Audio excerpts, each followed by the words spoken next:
Today, let's consider a warning found in Proverbs 29. When the righteous are in authority, the people rejoice. But when a wicked man rules, the people groan. The king establishes the land by justice, but he who receives bribes overthrows it. If a ruler pays attention to lies, all his servants become wicked. The king who judges the poor with truth, his throne will be established forever.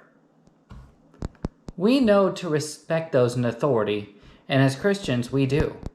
But it's also important to remember that those who rule over us come from us. And if they are corrupt, that also likely means that the corruption goes beyond just the president. There's one more quote I'd like to read from that chapter. Many seek the ruler's favor, but justice for man comes from the Lord. Catering to the whims of a corrupt person may very well make you corrupt, but living a godly life has uncountable blessings, as Solomon also states in Psalm 72, verses 1 through 4.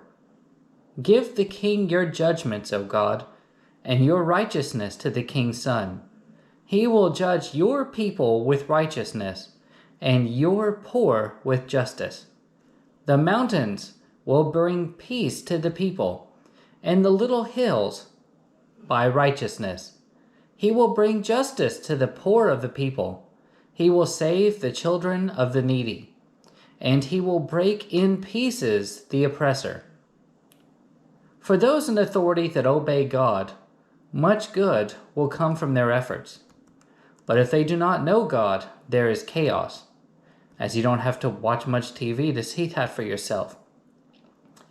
We must instead put our faith in God, who does want what's best for us. A God who, unlike our president, those in government, and even locally, wishes for all to spend an eternity with him and his beloved Son.